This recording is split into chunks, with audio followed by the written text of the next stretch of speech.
sing to the people who are calling us names. I can feel the sunlight shining. Well, good morning, everyone. My name's Brian, and today is Tuesday, January 9th, 2024, and this is episode 607 of the Lots Project podcast, where we're defying norms and designing freedom. Today's episode is titled Be Wary of the Key Fobs, and I'll pay a little tribute to the Tinfoil Tuesday tradition. We started a ways back with a chat about key fobs. Another observation from Chickasaw State Park, a windy night of casualties around here, and a little bit more. But let's first grab a cup of coffee, commiserate with Pip in the comments, because we'll talk about what happened to him. We'll catch up on the rest of the live comments, see who's hanging out, and we'll dive into all that stuff in a little bit. Weather this morning, guys. Weather, and might be in and out on the cell service or on the internet service. Internet service could get a little wonky with the rainstorms moving through that had started about 2 o'clock yesterday afternoon. So been a day, guys. It's been a day. Good morning, Pip. I want to start here before we even talk about who else is in the chat. Pip has a tragedy on his hands. He needs to be talked off the shelf. We need to figure out something to do with him because somebody stole his damn coffee maker at work. Who does that? Who does that? Pip showed up to work this morning. He brought his home coffee maker in to work on Saturday. Had a couple days off, like you should be able to do. Shows back up today, and the coffee maker got legs and walked away. I think that is, well, whoever did it gets what they deserve. Good morning, Pip. Hope your day gets better. Good morning, Chris Dixon. How we doing? Jim checking in from Lakeland. How we doing? Rewilder Life. Yeah, they were in early, having a little chat fest this morning. It was they stepped in early. Thanks for joining in, Rachel. K Bonk. Good morning. 34 degrees there. I got some weather to talk about a little later. And Chris Dixon's wondering who Norm is. Haven't figured that out yet, but it isn't me. It isn't me, and I don't think it's most people in this chat. So there it is. Pip says Florida Panhandle's getting tornadoes. Yeah, I was perusing the full-time RVer groups last night a little bit. It seemed like everyone I scrolled past had a, what do I do? What do I do? What do I do if the weather's going to be bad? I'm like, that's a good question. We kind of reserved ourselves to the fact that it is what it is. The advice people were giving was interesting, though. This morning, I was catching up a little bit on posts that I'd missed about the situation, and one lady was like, she had the radar pulled up. It was a screenshot of the radar. So this is what's going through my head in real time. She took a screenshot of the radar, and literally there was a red thunderstorm like on the radar was probably 3 minutes from hitting her dot location on the screen from what it looked like to me. And I was like, okay, that's about ready to get hit. She's like, my slides are pulled in and my RV's unhooked from power and everything. Should I go hook it up to the truck and leave? And I was like, how fast can you hook your trailer up to a truck? Because holy crap, that thing's about ready to smoke you. And I would want to be on the road. I'd want to be hunkered down in at least parked there. I don't know. You think you're going to outrun a tornado with your truck and your trailer, or just try to avoid it? I don't know what the thought process there was. Anyway, it was interesting to read. I don't think that I have the answers because I don't know. Corey and I have talked about it many times, and we just don't know what the ideal thing to do would be if a storm was that bad. Yeah, I don't know. We had some rough weather yesterday. I'll talk about that in a little while. We lost some things, and yeah, it is what it is. It is what it is. Morning, Backwoods Butcher. How we doing? Jim says there's a microwave at the rec center here. Someone stole it but replaced it with their old. Did they steal it, or did it break and they replaced it? you know how all you old folks forget things. Maybe they put a piece of silverware in it or something and broke it. Rewilder Life says broke her fast today. She says she's eating today, and that's all that matters is my English muffin and eggs.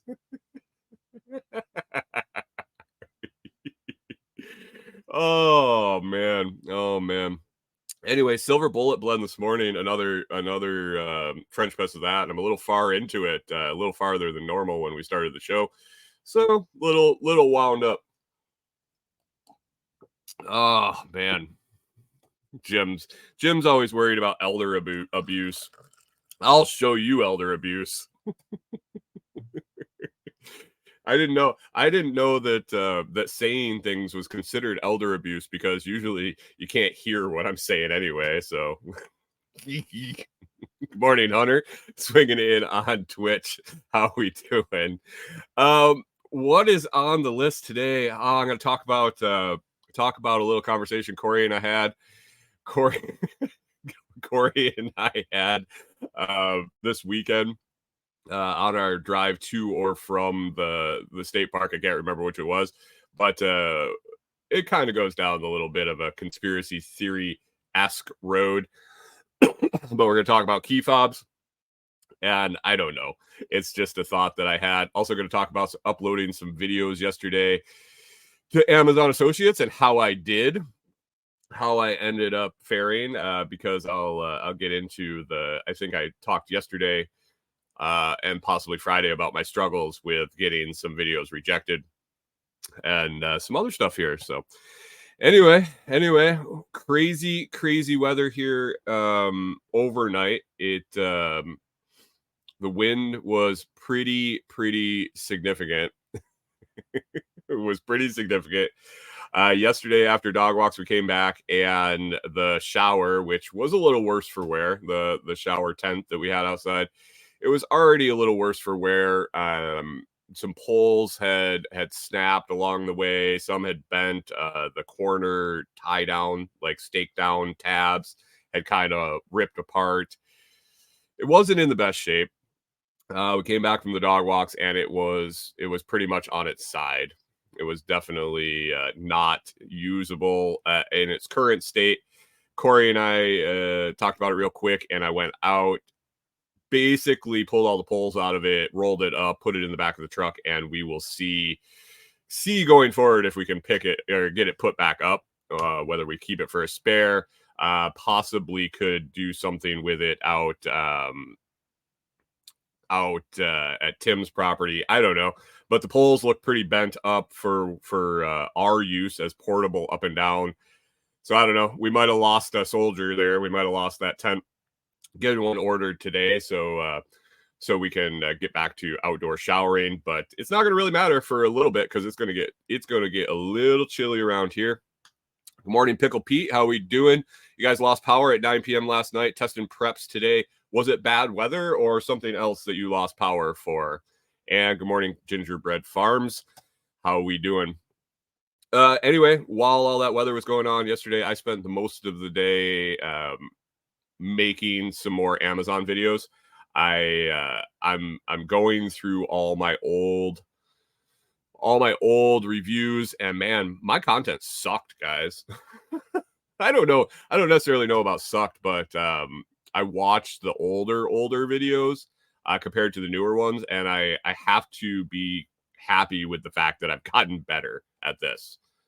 Just in my observation, I've gotten better at what I'm doing. So there is that. That's a plus. But I was able to get through and edit down. Man, it was probably a dozen videos, and then I ended up having 8 that I was going to upload to Amazon. Batch upload those. I uploaded them all yesterday afternoon. They take a little time to review, and it sounds from what I've been looking into that it's AI. It's all AI reviews them. So it can get a little sketchy. It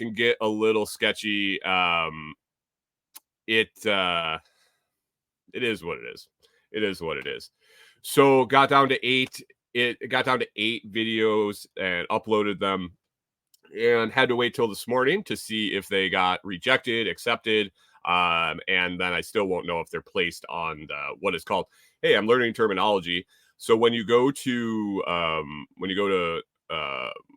Amazon and there's videos and there's more than one, that's called the carousel. Yeah, learning things. I will have to wait to see if they get put on the carousel. I know I have one at least in one of the carousels already, which is cool because that's getting clicks and purchases. Didn't get a chance to record my weekly update yet, but I do have the script down for going forward. It should be pretty easy to plug in the numbers and record that up. That's going to come up today. It's going to be a week delayed. I realized that it really doesn't matter if I release it on Monday, Tuesday, Wednesday, or Friday, as long as it's before the next week is over. So that is on the schedule. But I got 8 videos uploaded yesterday. Nervously waited all night. I figured I was going to probably get maybe 1 out of 8. 1 out of 8. Probably 1 to 2 out of 8 get accepted. Just using the old videos, I'm really having to chop them up because they won't let you talk about anything that isn't present in the video. Like, you can't say, click the link below, click like or subscribe, like anything like that. It automatically kicks it out. I found that any labels that appeared to be addresses, license plates, barcodes, all sorts of shit will automatically get kicked out. And it's not every time. It's not every time that there's an unreadable label in there that it kicks it out. And sometimes it'll kick it out for stuff that isn't even related to like an address or something like that. I guess they're super vigilant about people not exposing where they live, which is probably a good idea. I mean, it is an OPSEC kind of thing when you're putting recommendations out there and people pick them up. And I mean, it is what it is. It is what it is. But anyway, I had my fingers crossed and woke up this morning. 7 out of 8 accepted. 7 out of 8. And it wasn't a bad thing. The 8th one, the one that didn't get accepted, I wasn't real crazy about anyway. It was for a super cheap item, and it was what it was. So that one got deleted. But 7 more videos up yesterday, which is fantastic. Driving towards that goal of 100 videos. I don't know when we'll get there, but basically just going to do what I can to get to 100 and see how the numbers look as I do that. How it's going to play out, it might be the end of the month. It might be into February. I'm guessing probably in February sometime I'll touch down on that 100 videos because pretty soon here I'll end up having to start recording them, which can be good and bad. Like I said, it's really hard to edit the old YouTube videos to make them fit. I am also learning what needs to be in them, what works, and I'll be able to tailor them for upload and get more than one video out of each item. So as I get an item from Amazon or as I have an item around here, there's several different things that they're looking for as far as video content, unboxings, reviews, just showing the product, comparing it to other products, things like that. So as I do each item, there's a multiple avenues to explore with the video. So it's exciting. It's exciting. Stats for the first week weren't crazy. They'll be in the video when I get that done here, probably today. Looking like today because it's going to be super super super.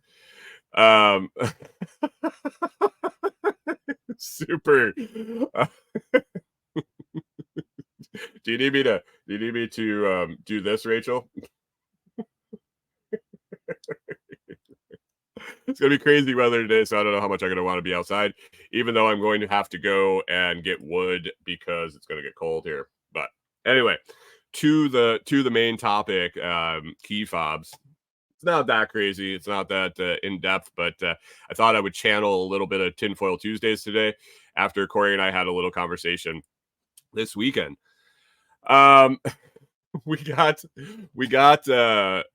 got driving along on our way to the state park the other day, and we got talking about key fobs.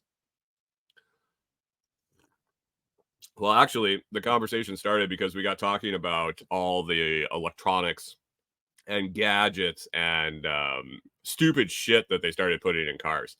That our truck is old enough that we don't have any of that shit. We barely have. Okay, Grandpa. Okay, Grandpa. Jim says, "Sit up, man. You're no slouchy. Sit up, young man." I haven't been called a young man in a while, but I guess I am younger than you by far. We got talking about our truck, and when we need to buy a new truck, hopefully later rather than sooner, it's going to suck because they're going to have all this shit in them. We barely have the key that has the unlock and the lock. I mean, I shouldn't say that. It's a 2010 or 11 or something like that. So it doesn't have all the super crazy vibrating seat when you go on the line. The key, Gingerbread has two keys, one for the door and one to start, or one for the ignition and one for the trunk. um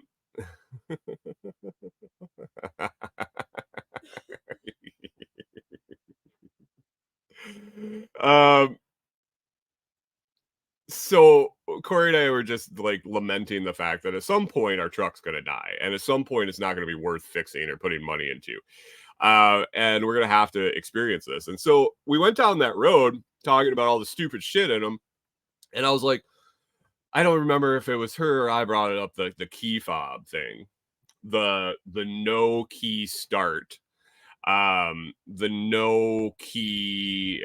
It just has to be in your pocket for the car to start, and you press the button.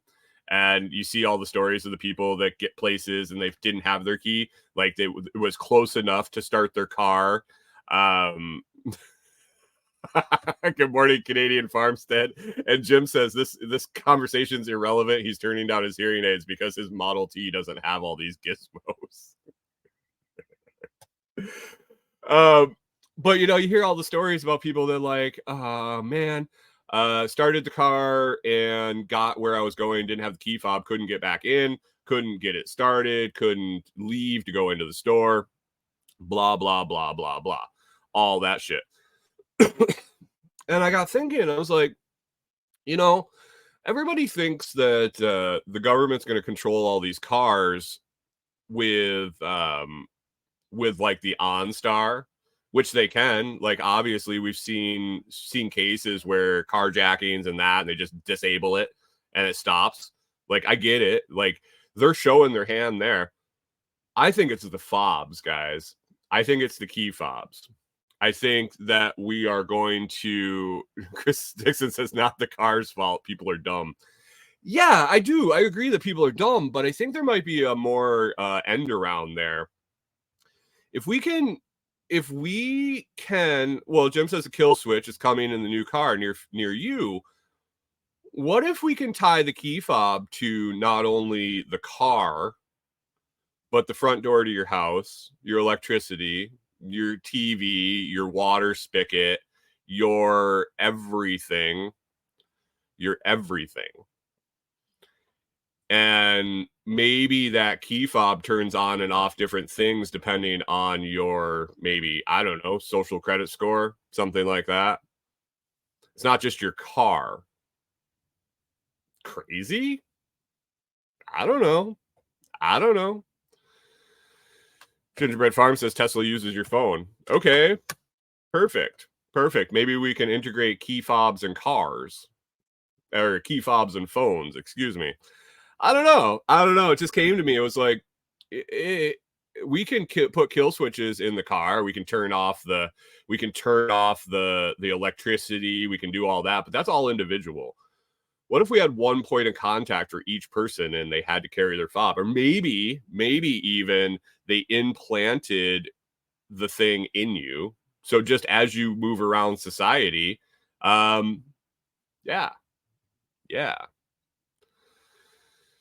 Pip says, sounds like the key fob is the phone. Hunter said, my friend is disabled. Her whole everything is wired mostly via Alexa. That'd be hard to turn off. Jim says phone will do it all. That's not surprising to me. I mean, that's the same thing as a goddamn fob. That's the thing. I mean, it's the same thing.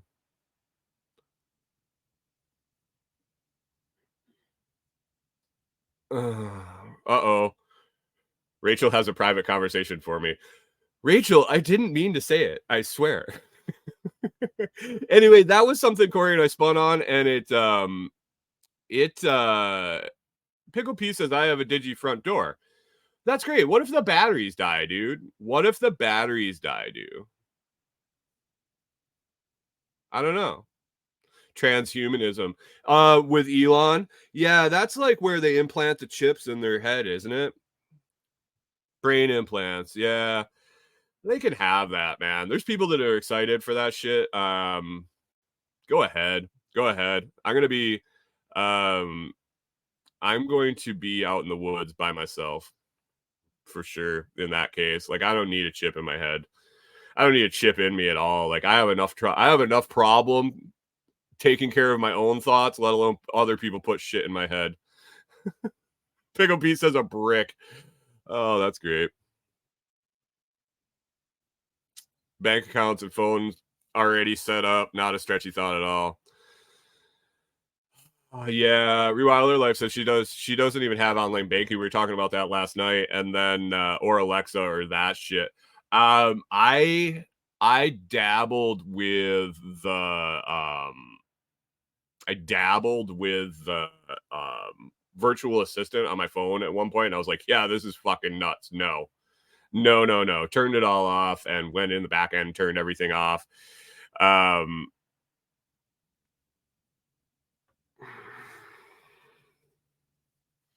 Jim says people were lining up to be chipped. I remember a ways back. I can't remember.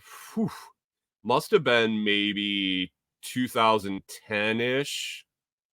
I'm trying to place where I was working when I was reading about it, but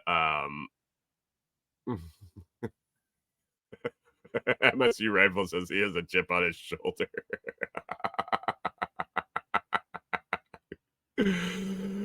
Oh, anyway, they were talking about, it was a news article about vending machines and companies doing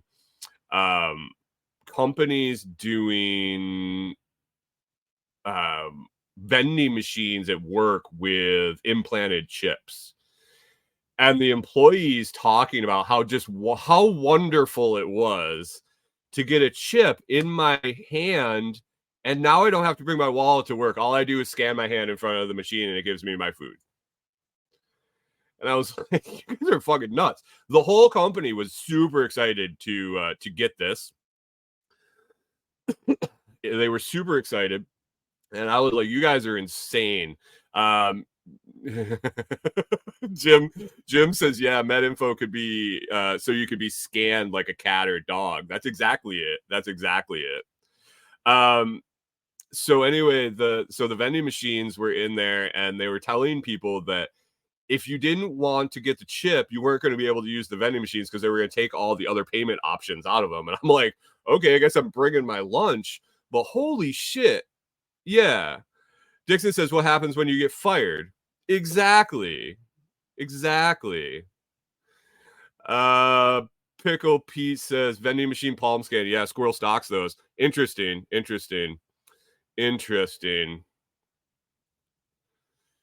Jim, Disney gets fingerprints upon entry of everyone now. Like, you have to give them fingerprint. Well, obviously, I mean, you touch everything in there, but you willingly have to give them fingerprint scan to get into Disney now. Guess I'm not going to Disney ever again. Not that I was going to go anyway. Who would want to go to a huge concentration of people to stand in line? Sounds like a great time. Anyway, that was my thoughts on key fobs and the road that can go down. Implanted fobs, like, it is what it is. Jim says they scan a finger when you go in. Everyone, Jesus, no thanks. Check that off the list. Major sporting events, can't carry a gun. Check that off the list. That was the favorite when they banned firearms in Minnesota. You could have a permit to carry. You could have a permit to conceal carry in Minnesota, but I couldn't carry my firearm into a Twins game, which wasn't a big deal. I don't think it was necessarily being at the game. It was the walk through the shady neighborhood from the stadium to my car after the game, when everyone between those 2 points knew that I couldn't carry my fucking gun to the game. No thanks. No thanks. Rewilder Life says, I love Disney. Nope, good riddance. Yeah, I think it's time to play up on those. Was it the Mickey Mouse became public domain? That could get fun. Oh man. Anyway, those are fobs. Those are the fobs. That was cool. Cool conversation. And right down those roads, you guys are gonna love this shit. So we go to Chickasaw National or State Park. It was State Park. Get there. We go, like I said yesterday, we went to the check-in thing. We saw the captured birds that they had. Not captured birds, like the display birds that were in these. I mean, at least the cages were kind of big, but I felt kind of sorry for them as I looked at them, that they couldn't be out just like soaring around. I've kind of gotten in touch with the birds. I'm not one of those crazy guys that thinks that the birds aren't real. I think the pigeons may be a ploy of some sort, but most birds are real. I've shot enough of them and eaten them that I know they're not fake. There was none of these birds, none of the birds I will mention in the next couple minutes. I have shot. I have not shot them, but there were some red-tailed hawks, some great horned owls, and this and that. And I felt kind of bad for them because they were in this cage, and I was like, initially, I was like, oh, it's big enough that they can fly around in there from perch to perch, and I was like, I really enjoy watching birds like soar around in the sky. I bet they really like doing that too. And these birds just can't. Corey's like, well, maybe they have recall feature. Maybe they've taught them to come back. And which maybe not. I don't know. But yeah, I felt kind of bad that they were in there. But I took pictures and video of them anyway. Anyway, we got down to our parking area and we were getting ready to go out on the hike, and there was a little bathroom area. And a little bathroom area, and Corey had to use the restroom, so we walk over there. And as we were standing, I was standing outside waiting, and I saw these posts, which I worked in gas stations enough that I know what electric charging station looks like, and it looked like a very very primitive, rudimentary, older style vehicle charging station. And I was like, huh, interesting. It was like 2 parking spots right next to the little thing. Chris Dixon says maybe they're chipped into a perimeter. I don't know, man. They were locked down hard. I think if they were chipped into a perimeter, they probably would have had open access to the outside. These were in like little like zoo cages. I mean, probably smaller than that. They were in captivity for sure. And so I sit there and I was like reading the stuff, and I was like, it was 2 spots for electric charging station. I was like, MSU Rifle says most of the ones I've seen at the state parks in Tennessee are rehabs and not able to make it in the wild. Okay. I mean, I get it. That's cool if they are. One did look pretty worse for wear. I do have to admit, and I didn't know if that was because it was depressed by being in a cage or if it was maybe not right. But anyway, I walked up to these charging stations. I'm reading the thing, and I was like, oh, this is really cool. They have charging stations here. And I'm looking for like the credit card machine or the online payment system or anything. And I come around to the side, free charging for electric vehicles at the Tennessee State Park. And then I looked around and I couldn't find my free gas. I didn't see it anywhere. I didn't have a chance to stop and ask the park ranger where the free gas fill up was. But hey, if you drive an electric vehicle, you can go charge your shit for free at the state park while you're walking around. Thought that was awesome. Wonder who pays for that. No state income tax here. Sales tax, federal grant. I don't know who pays for the electric for people to charge their vehicles at the Tennessee state parks. Anybody know? MSU Rifle, you're a local. If you're listening, if anybody in Tennessee is listening to this after the fact, I'm just curious. I'm not saying it's a good thing or a bad thing. I'm just pointing out the fact that it's there. It is there. So that was another observation from the state park. Gingerbread Farm says there's a lot of places that have charging. Yeah, I know that, but why are they free?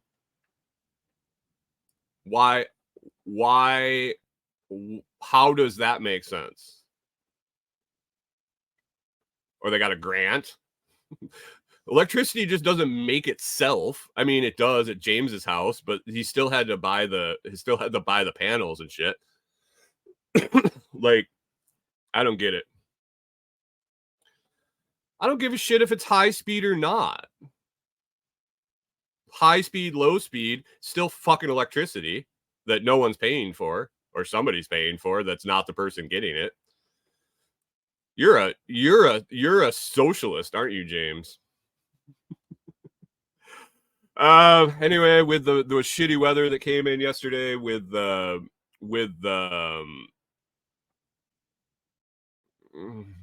Hunter says I think that was the incentive to get off of gas and to visit whatever spot that had the free charging. Yeah.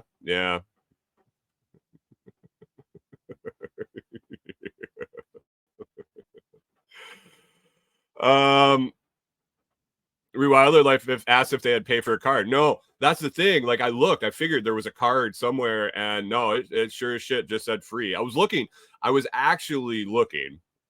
I wasn't looking to see if you had to pay or not. I was looking to see how much you had to pay. Like, my brain never went to, this should be free. Like, I never in a million years walked up to this thing and going, oh, this is a free charging station. Like, I was searching for the rate schedule. I was looking on the screen for the thing for different options, and Dixon says, our state parks free to visit? Yes, they were free to visit. They were, and I was very surprised. Corey and I had a conversation about it. It looks like all the state parks in Tennessee are free. I don't know. Donations. They run on donations and things like that. Who pays for the maintenance of the parks would be the rentals of the stuff that needs to be maintained and donations. But I don't know. I don't know who pays for electricity. So I would be more than happy to pay entrance fee. Like, I paid entrance fees at parks. That's nothing. That's nothing that I think should be free. It is. K Long says USB charging is now required everywhere. Tax dollars. Rachel says tax dollars, but that's curious to me, with a state with no income tax, no state income tax, that budget from the sales tax, or however they're making that up, beyond donations, would be allocated to free electricity.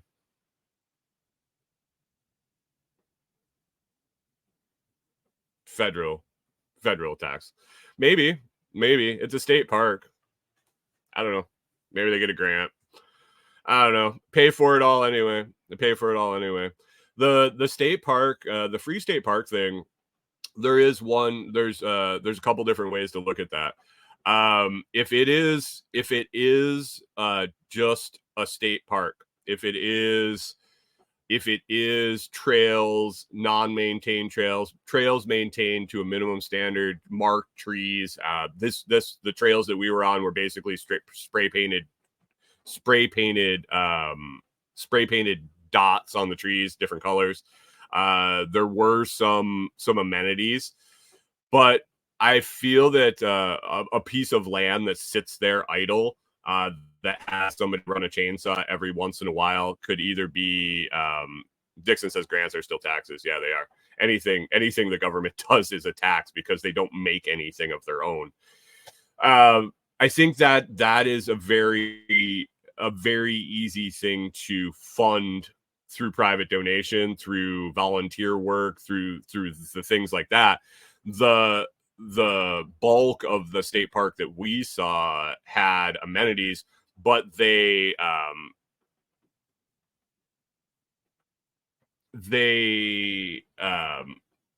we looked at how much it cost to rent the cabin. So they had cabins there. They had event facilities. They had like not kiosks, pavilions that you could rent for events. The prices weren't horrible, but they were definitely more than that. They were making a profit on them. And I'm sure profit is the wrong word. I'm sure it all goes back into the maintenance of the park. So there's like two different things there. And being out on like BLM, Bureau of Land Management land out west, with the minimum amount of maintenance, of upkeep, of structures, of money that would need to be taken to run it, other than the fact that it's just a piece of land to go hike on, to go walk around on, to go shoot things on. I don't think it's that expensive, and I think that this park probably pays for itself in the rentals. And if they want to give that away as electricity, yeah, I guess. Maybe they should put a gas pump there too. I understand why they pump electricity. I'm not naive to that fact. So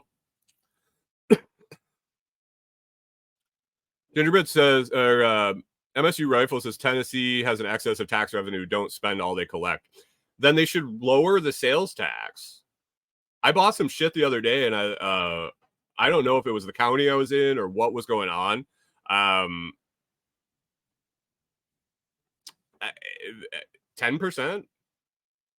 I don't know. I don't think I was crazy. MSU Rifle says they live 5 minutes from a Tennessee State Park. They have a Friends of the State Park and have several work days each year. Yeah, exactly. That's how you keep things free. But do they have Friends of the coal fire electric plant? Or what is Tennessee Valley Authority? They do dam hydroelectric, right? I don't know. Is the TVA donating electricity to the state parks of Tennessee to provide free charging stations? 9.75%. I was close. And you know, sales tax is about the one that is less insidious than the rest, because you just don't buy shit. Gingerbread says put a gas pump there so you can come fix it at 1 a.m. Yeah. Erroneous alarm going off 1 a.m. at Tennessee State Park. Emergency dispatch. You get there and a squirrel chewed through a wire. Oh man. MSU says if TVA's giving it away, we're still paying for it. Yeah, that's that is a hot topic in the local Facebook groups. Is the bump in their electric costs. And I was like, oh, weird. It got cold and you have electric heat and your bill went up significantly. But sounds like they do have a winter rate, maybe. I haven't really dug in much. My electric bill is not that big here. We don't use enough electric. We don't use very much electric to begin with. Except now Corey's got a little electric space heater, but I think that'll still stay within the budget. I think our electric bill was, sits in the under $30 a month. So,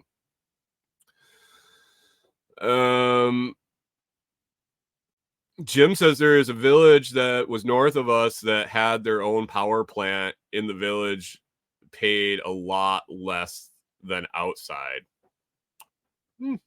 I mean, there is something to be said about privatization. Roads. Interesting. So anyway, that was another thing that I saw at the park, was the free electricity. The shower. MSU Rifle says my winter bill is half the summer bill I heat with wood. Yeah. That's what I think in this area, in this climate, if you aren't heating with at least supplemental heating with wood, man, I think you're making a mistake. I look at the price, and I guess it would change if everybody started heating with wood, but the price of wood, the price of firewood in Tennessee compared to Minnesota, yeah, man, might be worth making runs back and forth. I don't know. It's a long ways. You'd have to bring a lot to make it worth it. You would definitely have to make it worth it. Gingerbread says Wyandotte, Michigan had their own power plant and gave out free light bulbs. Interesting. Wyandotte, is that where they made the chicken breed? I really like those chickens. We had several different varieties of those chickens, and we really liked them. Done. I mentioned that earlier. I put that to rest. We're going to be looking into different models. We're gonna get one ordered. I'm probably gonna be able to scab that up and take care of it, and if it gets delayed in shipping or something. But we do have a bunch of stuff showing up this week. I'm excited about. Today I'm gonna go pick up. On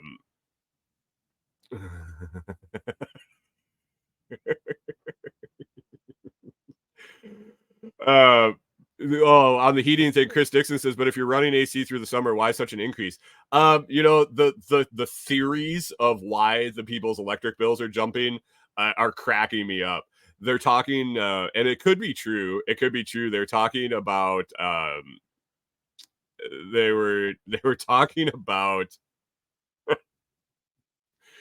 that they raised the price in town to pay for the Christmas lights. Which maybe they do. Maybe they do. All the Christmas lights in town or this or that. And I was just like, maybe it was cold and your heater ran all the time. I don't know. Maybe the rate went up. I don't know. I don't know enough. I don't look at a utility bill to see the price per kilowatt hour or anything like that. Who knows? Jim said in Alaska on those shows, because we know all the shows from Alaska are up and legit. So we'll start there. Jim is old and naive, and he thinks that everything on TV is real. How about the internet? Is everything on the internet real too, Jim? The people chip in and bring wood to the elders. Something to be learned about respecting elders there.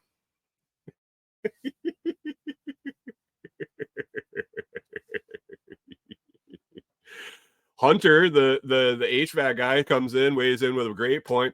People forget to turn off their heater. Nobody pays attention to the heat. They pay attention to the cold. Very true. Very true. And your heater just runs in the background. That is a very good thing. Jim says, I have Google. Is that the interwebs? Jim, have you ever typed your Google search into your Facebook profile, your Facebook status?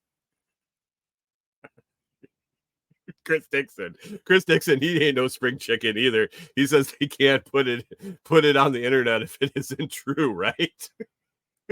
Yeah, pretty much. Anyway, I'm excited. Through tragedy comes opportunity, I guess. The shower got taken down. I'm gonna have to order a new one of those. I got some stuff I'm picking up today. I'm excited to pick up the Daily Stoic. I do have a link still in the video description to the Amazon listing where you can get the ebook. It's still on sale for $1.99. You can get paperback or hardcover. I'll probably get that in today and start kind of just touching on it daily on the show. It's not going to become the Stoicism podcast, but just thoughts. It is really about just my life and what's going on.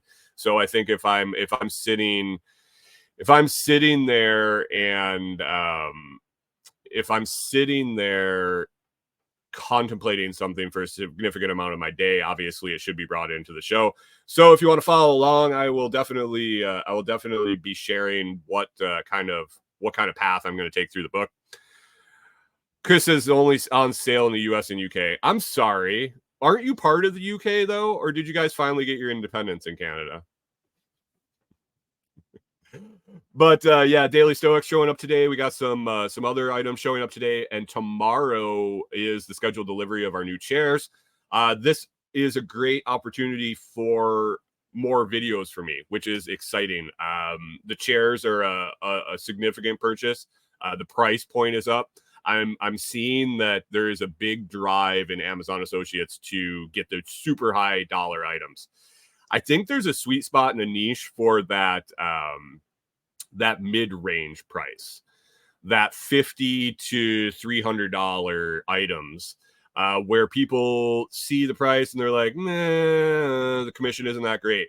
I think there is a lacking where people are really trying to target those high dollar, which I get. Obviously, if you're getting a percentage, you want the sale sale price to be high. But I think there is a good mix for quantity and quality, and in that mid price range. So a couple $100 for the chairs. So I'll start selling a few of those. I put up some decent videos yesterday for some mid-dollar. I'm talking like $200, $300 items. And so that's opportunity. Buy a new shower tent. That's going to be up over $100. I think these items are a sweet spot to where you're going to sell a decent amount of them. It's not a lower volume purchased item, but it's still high enough. So we'll see. Jim says, I was teaching myself HTML when you were playing dodgeball in gym class there, Sonny. I don't know about that. Jim. I don't know. I didn't like dodgeball that much. I graduated in the mid-90s, Jim. I tried to avoid gym class for the last few years of that. So, oh, man. HTML, huh? What are you working on these days, Jim? You got any quirky projects you're working on? So shower going down is an opportunity to bring in more items. I'm really looking at that.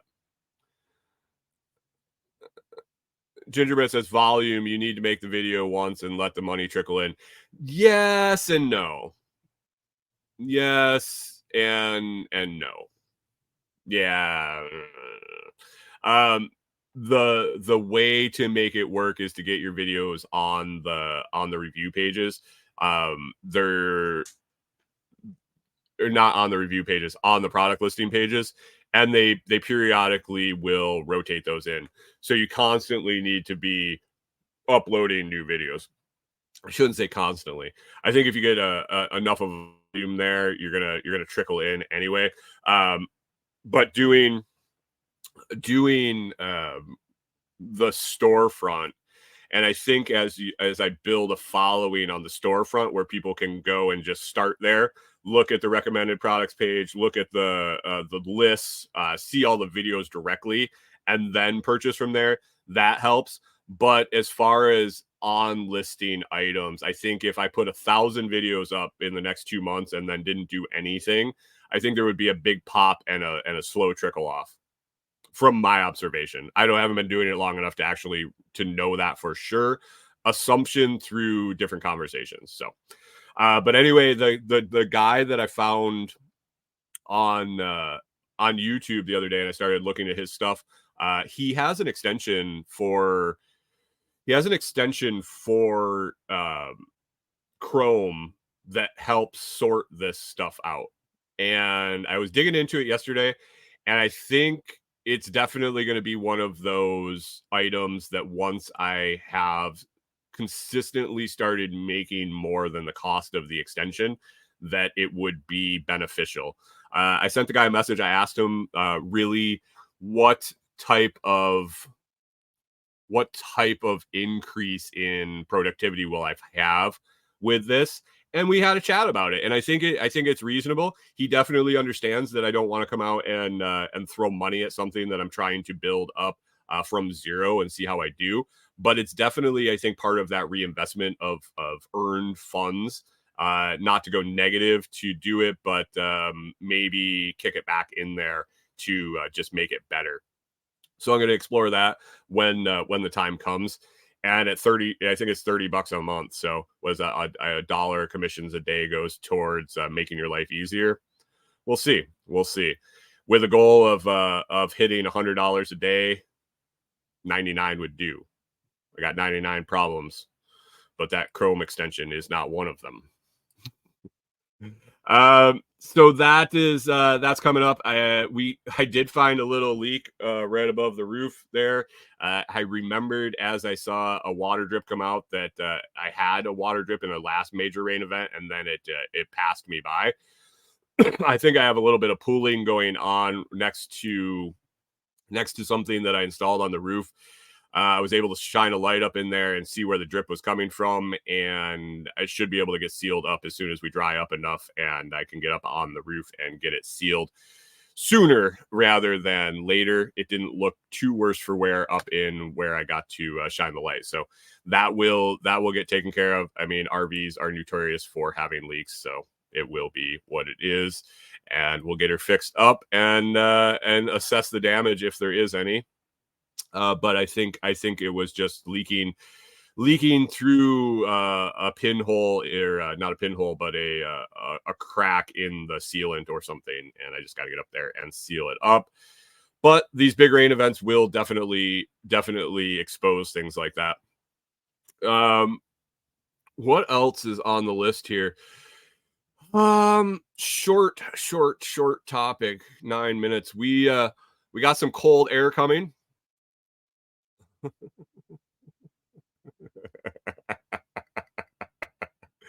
I didn't say the government was going to track. Gingerbread says I have a daily podcast about my life. The government is going to track my key fob. I don't give a shit if they track it. I understand that I'm already being tracked. I don't want them turning off and turning on my access to shit because of my little fob I carry around. That's all I'm saying. Dude, they track me already. I'm not. I have no illusions. I had a conversation with somebody yesterday. They were talking, or a couple days ago. They were talking about chat security. Spinoff from a conversation in a group. I got talking to somebody one-on-one about it, and they were so concerned about the privacy in different apps and this and that. And I was like, man, I assume I'm being listened to. I assume everything is being recorded unless I'm standing out in the woods with no device within 100 feet of me. I assume I'm being listened to, and if I got a phone in my pocket, I'm being tracked. Just assume that, and you'll come out ahead.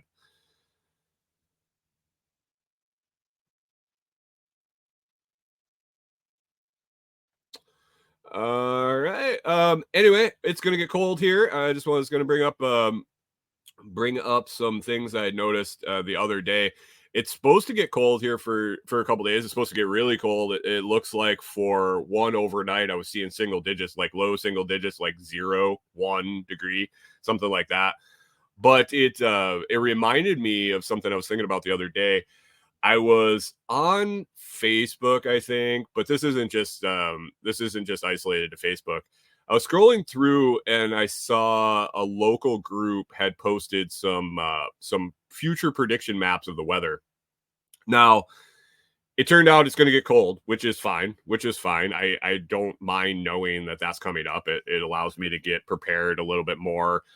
It's January. I figure it's going to get cold a little bit.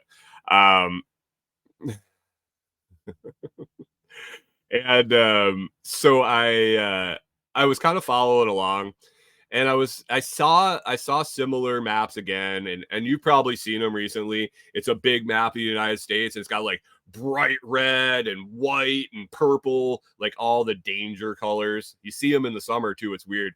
They use the same colors for hot and cold. But I was looking at it and I was like, man, that looks pretty rough.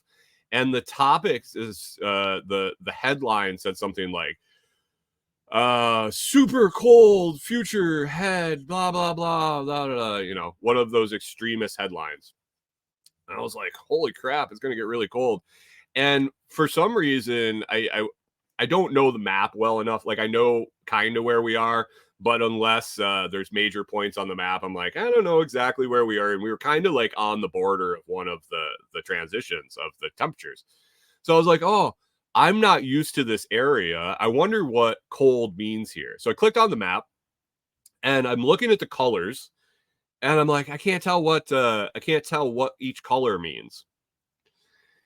And I looked at the legend, which wasn't available. Like when you saw the picture without clicking on it, you couldn't see the legend. And if you guys don't know what the legend is, it's the thing that tells you what the colors mean. I think everybody listening to this or in the audience should probably know that, but I look at the legend and it basically said these colors are representation of the percent chance that the temperature is less than the average temperature for the area. And I was like, wait, what? Wait. So I looked at it and it was like 10% chance it's going to be colder than last time, was like extreme white. And the next one was like excuse me, it was like 40% chance it's going to be colder. And then the next one was a little less aggressive and down. And the one we were in was like a 10% chance it's going to be colder than the average. And I was like, that's a pretty aggressive map. Now, I went back and looked at it, and if you looked at that map, you would assume that it's going to be -20 here. And maybe it will be. Maybe it will be. But I think it was pretty disingenuous the way they did it. And I think this is a pretty common theme that we just need to get people whipped up about whatever we can and thinking about everything that they shouldn't be, that there's no need to be. This was 2 weeks prior to this. And yes, it's going to get cold. Yes, there's a cold, like there's patterns, in January, it gets fucking cold. That's been happening for a long time. I could guess that maybe in February, I don't know this area, but in Minnesota, I could tell you February is going to be cold. It might be colder than normal. Maybe normal cold, or maybe a little warmer. But it gets cold. It gets cold in January. It gets cold in February. I just need to know approximately, like, do we have a big storm coming, this or that? I don't need to know the percent chance that it might be colder than average. Stop getting people worried. Stop getting people all whipped up. Stop getting they're obvious, like this. I'm not telling anything anybody doesn't, and telling people anything they don't know, but people are just scrolling by, looking at that and freaking out. Geriatrics and dually trucks. What? What? Oh, it frustrates me. It frustrates me. And then it gets spread and it gets shared and it gets hyped up, and it's like, really? Is this where, like, I get back onto Facebook and I realize this doesn't happen. No, this doesn't happen on Noster. I haven't seen one of those extreme weather maps on Noster. I don't know. Dixon says, like, when they change the grow zones. Yeah, I mean, just like, it's just nonsense. It's nonsense. Really is. Really is. So anyway, guys, we're gonna wrap up here. But it is supposed to get pretty cold here. We're going to be prepping for that. It's supposed to be, like I said, down overnight to 1 degree. But for one night, we'll figure it out. We went through a decent snap there in Texas, 3 or 4 days. We'll probably drain the water here. We'll probably stock up inside with jugs of water. We do have access to a spigot here, so that makes it a little easier than last time we went through it in Texas. It is what it is. It is what it is. It's no changing it. I'm not going to pack up the camper and roll down to Texas where it's just still going to be cold. We'll roll through it. We'll be fine. We'll get a big old pile of wood over here in the next few days. And I don't think that's supposed to hit till Monday or Tuesday next week. And by then, the temp will probably come up and it won't be as extreme as they want to make it out to. Jim says on Noster, they only memes making fun of the weather people. Oh, all right. Well, we're going to wrap up, guys. I'm going to get out of here. I'm looking forward to getting that daily stoic today. Getting more Amazon videos up, getting that weekly report recorded and out. I don't know. should be a good day. Should be a good day. You guys have got anything you want me to talk about in the next couple days? Feel free to shoot it to me in email, on Telegram, in the Telegram group, in a reply on the Telegram channel. I take all suggestions on topics for sure. Maybe I take them, maybe I don't. I will read them for sure. I will read them for sure. Other than that, guys, if you'd like to participate in the live comments, you can always join the live recording Monday through Friday at 6 a.m. Central on YouTube, Facebook, Twitch, and Twitter. If you enjoyed the show, please consider sharing it with others. You can find links to all my social media services I offer, recommended products, and companies I'm affiliated with at thelotsproject.com. Be sure to listen on one of your favorite Podcast 2.0 value for value podcast players like Podverse or Fountain.fm. Now also uploading to Wave Lake, which reminds me I need to do that from yesterday. Still quite isn't in that daily routine. I'll get that up. I'll get yesterday's up and today's up over on Wave Lake as soon as we get done with a wet dog walk. Anyway, guys, stay dry, stay warm, keep your powder dry, keep your eyes open, keep your head on a swivel, make sure your day goes great and we make it back, because I look forward to talking to you tomorrow. Shining